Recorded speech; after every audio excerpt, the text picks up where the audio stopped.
Requirements naman sa sa basic training course o basic training with COP. So kapag COP, yung requirements is yung Seaman's Book, syempre valid ID, 2x2 picture, naka white polo yan. Tapos medical, dapat PEME type yung medical nyo, PEME yun. Tapos dapat sa COP dapat yung basic training nyo is makakuha kayo ng COP kapag yung basic training nyo is kasi yung COP, yung basic training ko is parang 2 months na lang mag-expire na. So December ngayon, so mga January mag-expire na siya.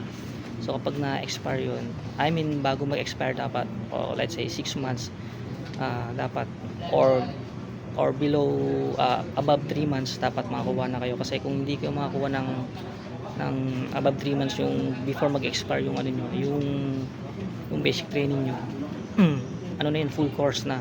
So nangyari sa akin, nag full course na ako kasi nga pa-expire na parang below 3 months na lang yung certificate ko sa sa BT basic training ko. So nag-expire na siya, pa-expire na sa January, so below 3 months na. Dapat above 3 months para BT basic training refresher lang. So mga 2.5 lang yun kapag refresher. So ngayon nag full course ako para sigurado na, para makakuha ko ng COP. Yan. So yung una ko nabanggit yung requirements sa requirements sa COP. So yun lang. Kailangan sa COP alam niyo yung password ng yung mismo account, yung sa Marina. Password, username at saka password. Kasi doon din kayo mag-upload nung 2x2 picture nyo sa sa Marina mismo account nyo. Yun, dapat alam nyo yun. Kasi doon kayo mag-upload ng 2x2 picture. Yun yung isa sa requirements. Isa sa requirements yun na dapat alam nyo. Yung Seaman's Book nga, valid ID, 2x2 picture, white polo dapat tapos medical, PEME. So yun. Tsaka ito, pakinggan nyo yung instructor natin na si Sir Jetro. In-explain niya dito kung paano dapat kumuha nung COP, yung malinaw yung pagka na dito pagka paliwanag ko. So pakinggan natin siya para mas malinawan tayo, tsaka hindi tayo nalilito ano yung mga dapat dalhin. Alright, ito, panoorin nyo na lang. Sir, kala ko po ba magiging valid yan for 5 years? Di 2029 ng December, wag po ninyong paabutin dyan. Bakit? Meron po tayong patakaran. STCW. Ito, STCW, Standards of Trainings and Certification on Watchkeeping for Seafarers. Ano ito? Ito po ang mga patakaran na nakalista sa isang libro. Ganito kakapal yung libro, yung STCW.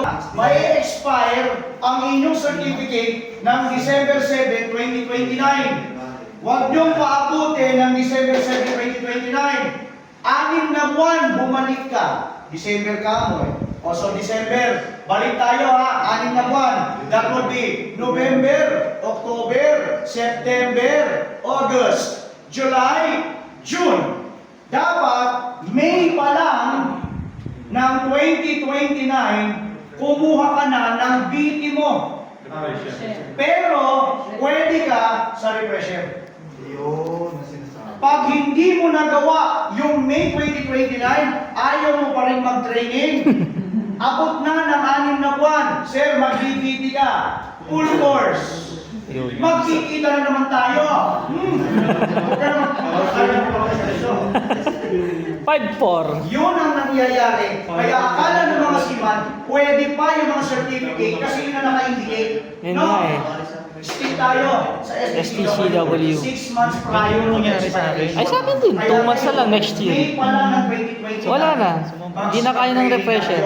Sir, May, last one yan Pwede bang April? Pwede, mas maganda. Kung March, mas maaga, mas maganda. Ang pinaka-the best niyan, sir, sa akin hindi ko pinapaabot ng 5 taon yan. 4 na taon lang, sir. May 1 taon akong palugit para i-renew lahat yan. Pero puro refresh na kinukuha ko. Hindi ako nagkakaproblema. Yung COP ko, hindi ko na-expire. Hindi ako kumukuha ng full course. Puro refresher. Pero pag refresher na gano'n, sir, hindi na kailangan FSCOP na na. Di na. Ang na-expire na naman po, sir, is Certificate. yung certificate lang naman. Ah, okay. Yung COP, sir, ongoing yun. Huwag mo lang hihintayin ma-expire, sir, yung certificate mo at yung COP ng sabay. Then pag na-expire po parehas yan, sir, magpo-full course ka, another COP na naman yun kasi bago siya. Bago yun. Katulad nito, hindi mo bago, di ba? Bago. O bago COP mo yan. Pero sir, nag-refresher na ako natin. Panis na yun. Kumuha ka na ng bago eh. Kaya pag bago certificate mo, baka kapag bago rin ang COP. Naintindihan ko ma. Kaya dapat mag-refresher na kayo. Question sir, bakit yung iba napapayagan na makapag COP yung refresher lang kahit 3 months na lang ganyan? Yes, tama yun. Buray ko ha. Oo. Kasi meron akong mga kilala eh. May mga ganun sir talaga. Kasi ganito siya. Yan, at least alam natin. Mas malinaw Ganito ba? siya sir, oh. No. Kailan ang expiration ng iyong certificate? December 2, Mm. 2029. Pero hindi yan mangyayari, dapat Mayo pa lang, di ba? Kukuha ka na Mayo. Okay. May tanong ako. Natapos ka ng December 7, 2024. Okay, may tanong ako. Yung certificate mo ba na ito, pina-COP mo ba o hindi? Kung pina-COP mo, kailan? 2025? Mm. 1 taon, di ba? 2 years lang yan. Mm. Eh, hindi mo pina-COP eh. Pinaabot mo ng 1 taon. Pina-COP mo siya 2025. Okay. Kailan ma-expire ang certificate mo? 2029. Kailan ma-expire ang COP mo? 2025. 2030. Sorry. Okay. 2025 pa rin pa COP eh. Ah. 2030 siya. Parehas pa sila. May 1 taon na pagitan. Kapag 3 months sir yung sinasabi nyo, Ah. binibigyan ng 3 months COP. Ah, okay. Gets? Pero pag certificate sir, eto yung 6 months prior to the expiration. Ah. Pag COP, 3 months. Kaya meron pinapayagan 3 months palugit. Sa certificate sir, 6 months prior to the expiration. Mm. Pero ito nakakataka. COP. Hindi pa Wala yan sa STCW. Gawa ko wala ng mga 3 months. Pero binigyan tayo ng at least 3 months. Oo. Hindi na lang pinarig. Hindi sila salbahe. No? Kasi kung ako, hindi ka marina. Sabi sa STCW, 6 months prior, dapat lahat yan, expire. Pero binibigyan ng tsansa ang mga seaman, lalo na yung kumukuha ng refresher. Bibigyan ka ng 3 months na palugit. Kaya yung iba, pinapayagan. Mag-refresher kayo, basta yung 3 months ha, hindi pa expire within 3 months ha. Mm. Okay, so yun sir, pwede. Kaya lang sa inyo, ang tagal ng expired pro, 1 taon. O yun, mag-full course talaga kayo. Kaya hindi mo nakakapagtaka, katulad po ng mga sinundan po ninyo, yan no? Yung batch 181 kayo. Yung batch 180, sa akin ang galing yun. Batch 178, batch 177, sa akin lahat ng galing yun. Lahat po sir, may mga senior officer. May chief engineer ako, may kapitan ako, may doktor ako ron. Oo. Grabe. Sir, bakit kaya? Si Ma'am Lauren. Sir, bakit kaya gano'n? Sabi niya, sir, bakit kaya gano'n? Repressure na lang ako eh. Tumira ako ng repressure pagdating sa CCUP ng Marina, ayaw ng gabi. Oh, yun. Doble siya. In-explain ko. Doble siya. Ngayon lang ninanalabanagan. Hindi kasi yan sasabihin ng Marina. Sino magtataga mag-explain sa inyo yan? Instructor lang. Instructor, oh. Kung yung instructor, sir, ay alam. Hindi alam yung iba, MMK. Ito sir ha, kunwari, ito sir, para maiwasan nyo ha. Kailan ang expiration mo? December 7, 2020. Hindi nga yan eh, ano pa yun eh, May 7, 2029. Tama? What if 6 months prior eh, so babalikan ha, 6 months. So that would be, May. last call ko ha, May 7, 2029. Pwede ka mag-training ng April. Mm. Mas maganda. Mas maaga. March. Mas maganda yun. Ganda, oh.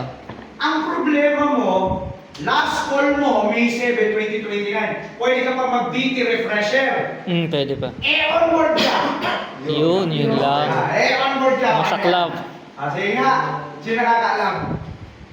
Hindi ba pwedeng, Captain, bababa mo na ako, training mo na. Hindi pwede yun.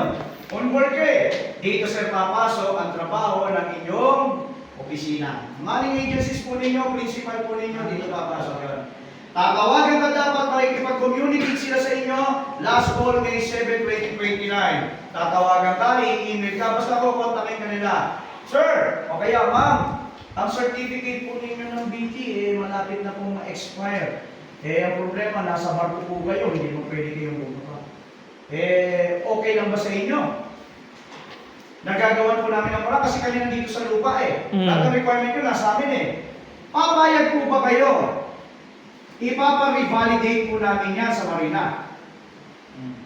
Uutusan namin si liaison officer Si liaison papunta yan. kay Marina para mag-request ng revalidation. Payag ka ba o hindi? Sabi mo, uy, tama yan. Payag ako dyan. Pag pumayag ka, magpa-file ngayon ang iyo pong principal ng revalidation, uutusan si liaison officer papunta kay Marina. Kapag na-approve ni Marina yung revalidation mo, instead na May 7, 2029 ang expiration, may extend ka ng 1 taon. Isang taon lang.